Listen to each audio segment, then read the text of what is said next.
Hello students, let's see this question.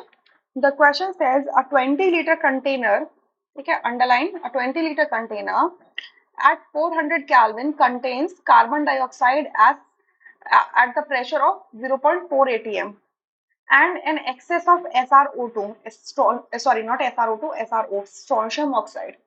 Neglect the volume of the solid SrO. The volume of the container is now decreasing by moving the piston, movable piston fitted in the container.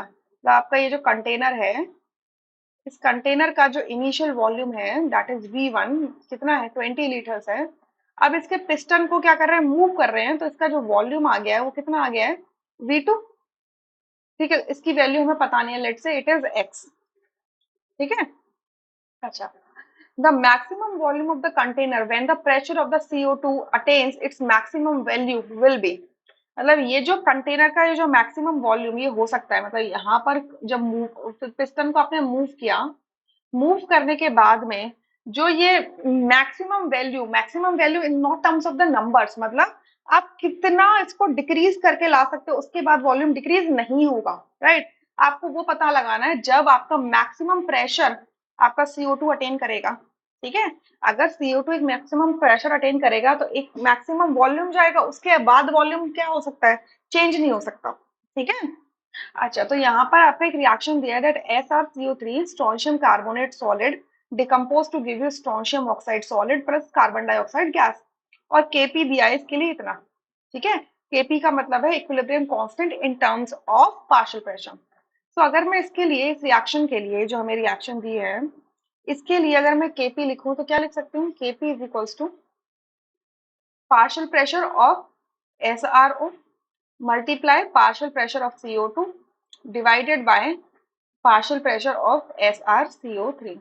अब देखो जो SrCO3 है और SrO दोनों solid है, तो partial pressure of SrCO3 is equals to partial pressure of SrO क्या हो जाएगा, 1 होगा, क्योंकि ये सॉलिड है, इनका पार्शियल प्रेशर चेंज नहीं होगा। Clear, so ultimately Kp is equals to क्या होगा, पार्शियल प्रेशर ऑफ CO2। ठीक है, इक्विलिब्रियम पे बात कर रहे हैं, एंड Kp की वैल्यू कितनी है, 1.6 है, यानी कि पार्शियल प्रेशर ऑफ CO2 क्या निकल के आया, 1.6 atm निकल के आया। ये आपका मैक्सिमम पार्शियल प्रेशर होगा किसका, कार्बन डाइऑक्साइड का, इस इक्विलिब्रियम कंडीशन पे। ठीक है, इक्विलिब्रियम हो चुका है, उसके बाद ये मैक्सिमम प्रेशर भी अटेन कर लेगा CO2। सो अगर ये प्रेशर मैक्सिमम है, ठीक है, और इनिशियली आपका जो प्रेशर कितना था CO2 का, इतना था, इनिशियल वॉल्यूम आपका इतना था, तो आप ये V2 निकाल सकते हो according to Boyle's law. Boyle's law क्या कहता है, that at constant temperature that is 400 kelvin, ठीक है, आप क्या कर रहे हो, प्रेशर और वॉल्यूम को रिलेट कर रहे हो।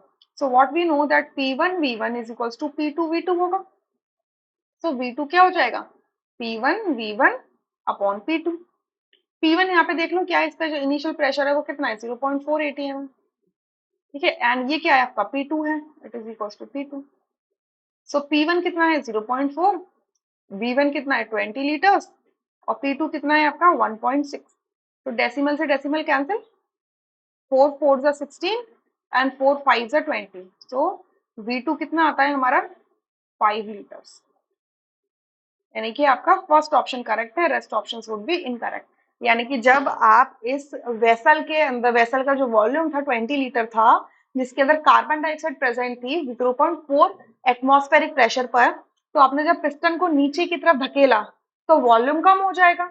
तो ये जो मिनिमम वॉल्यूम, और I can say maximum volume with respect to the maximum pressure, जो वॉल्यूम डिक्रीज होगा तो प्रेशर इंक्रीज करेगा ना।